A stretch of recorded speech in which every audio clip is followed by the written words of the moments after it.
Action. Warahmatullahi wabarakatuh. Perkenalkan, nama saya M. Efran Firdaus dengan NIM 08051381981924 kelas B. Saya merupakan praktikan dari mata kuliah Praktikum Hidrodinamika. Nah, kali ini saya praktikum tentang densitas. Apa sih itu densitas? Densitas adalah kerapatan partikel pada suatu benda dalam satuan kilogram per kubik. Nah, kita masuk ke alat dan bahan. Di sini ada akuarium yang berisi air, dan di sini ada dua buah air dingin dan air biasa atau air hangat, dan dua buah warna kuning dan hijau, dan garam, dan jarum spin untuk menusuk air ini. Nah, pada percobaan pertama, di sini ada air hangat, kita tambahkan garam dan tambahkan pewarna makanan. Secukupnya saja ya. Lalu kita aduk hingga rata.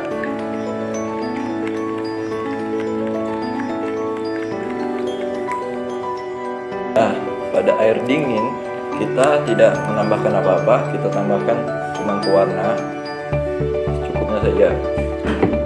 Lalu kita larutkan.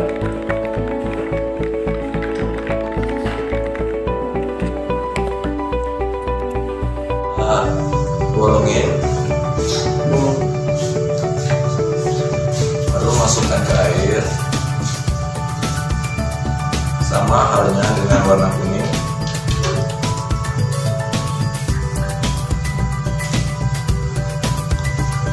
Nah, jika sudah, kita lepas.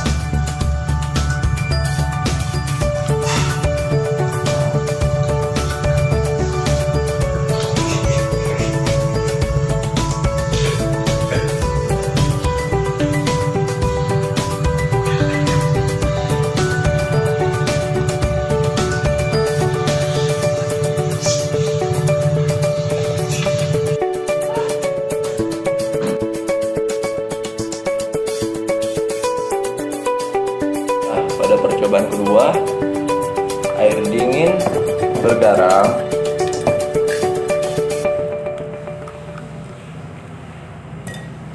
warna kuning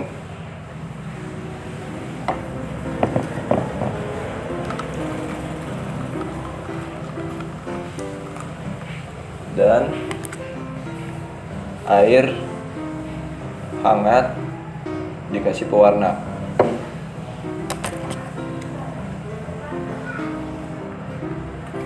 Lalu diletakkan pada wadah seperti tadi. Jangan lupa dilepas.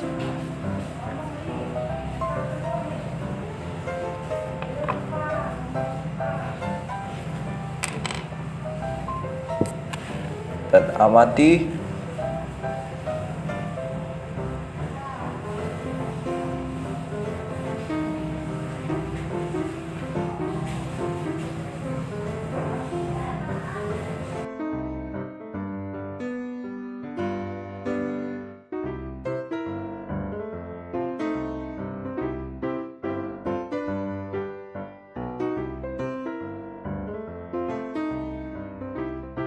Setelah kita sudah menonton video tadi, kali ini saya akan membahas bagaimana pergerakan percobaan 1, bagaimana pergerakan percobaan 2, dan bagaimana sebaran percobaan 1 dan 2.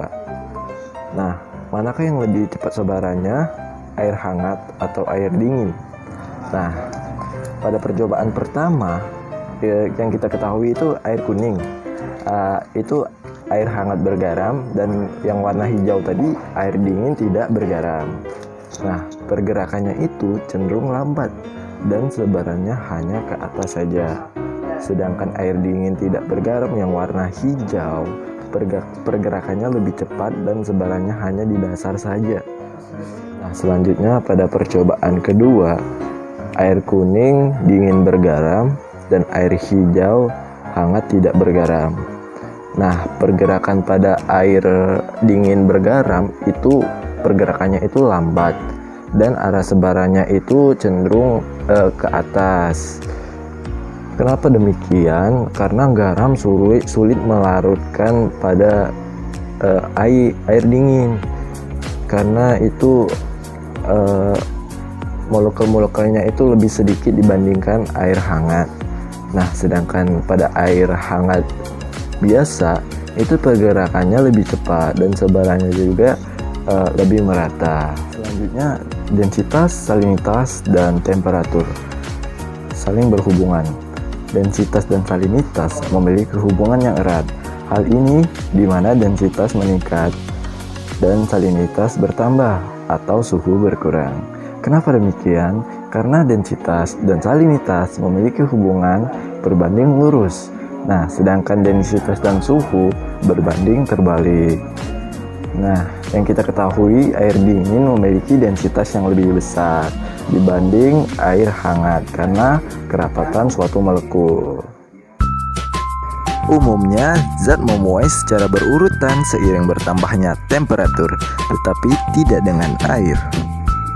Saat musim dingin, air pada permukaan kolam menjadi es. Tetapi pada bagian dasar kolam tidak. Kenapa demikian? Padahal udara dingin di luar kolam memiliki temperatur kurang dari 0 derajat Celcius. Hal ini terjadi karena ada perbedaan temperatur air dari permukaan kolam dan air dari dasar kolam. Air permukaan kolam turun dan air dari dasar perairan naik.